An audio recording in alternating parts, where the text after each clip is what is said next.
dijadikan sebagai asas hukum tertinggi di negara ini, maka yang ada hanyalah rule by law, rule tentang siapa yang memesan hukum,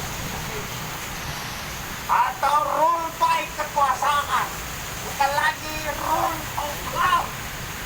Inilah yang kita tidak ingin terjadi, bahwa jangan sampai ketidakadilan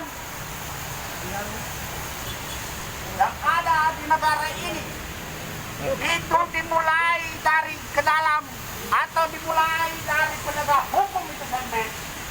Untuk itulah kita berdiri di sini dengan lantang, dengan satu semangat yang sama, bahwasanya jangan sampai penegakan hukum kita itu malah berubah menjadi penegak kekuasaan belaka, bukan lagi berdasarkan asas-asas ataupun norma-norma aturan yang ada di negara Republik Indonesia.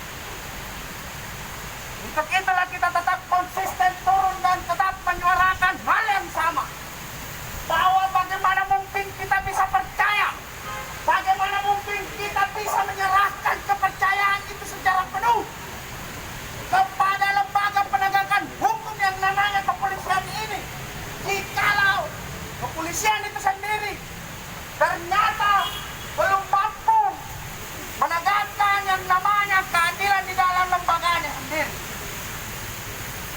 Untuk itulah saya ingin meminta kepada Kapolri bahwa jangan sampai Kapolri yang melakukan penindakan terkait tentang pelanggaran protokol COVID kepada masyarakat, mahasiswa, dan seluruh pejabat kepolisian yang terendah, tetapi tidak berani melakukan penindakan pelanggaran protokol kesehatan tersebut, ataupun berdasarkan maklumat Kapolri kepada bawahannya yang menjadi petinggi kepolisian nomor 2 hari ini, yaitu Wakapolri Gatot Edi Pramono. Untuk itulah kita meminta bahwa jangan sampai ketidakkonsistenan kepolisian, ketidakkonsistenan tidak adil malah menyebabkan bencana penegakan hukum di negara hukum yang namanya Indonesia ini.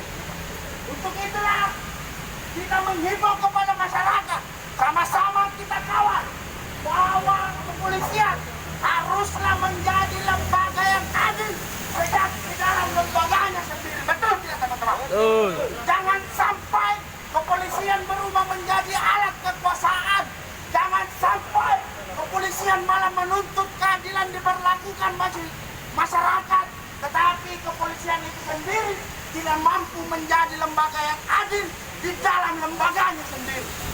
Untuk itulah kita tidak ingin pencopotan Polsek Kembangan yang menggelar acara pernikahan dan mengundang adikku serta hadirnya Gatot Edi Pramono sebagai Wakapolri beberapa bulan yang lalu, bahkan sampai hari ini ternyata belum diproses secara hukum, belum diproses secara etika profesi. Inilah yang kita tuntut, bahwa ketidakadilan di dalam tubuh kepolisian malah menyebabkan bencana ataupun konflik sosial. Bahwa masyarakat hari ini melakukan kesalahan dan itu dianggap salah, itu betul. Tetapi kesalahan yang dilakukan oleh kepolisian juga tidak boleh dibenarkan, betul tidak teman? Betul. Untuk itulah kita konsisten berdiri di sini dengan asas hukum yang sama tentang penyampaian pendapat dengan batas waktu yang telah ditentukan berdasarkan undang-undang, tentang keadilan yang harusnya ditegakkan dimulai sejak di dalam kepolisian itu sendiri.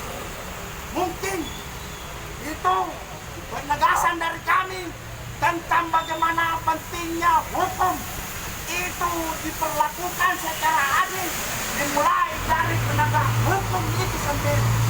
Sekian dan terima kasih. Wassalamualaikum warahmatullahi wabarakatuh.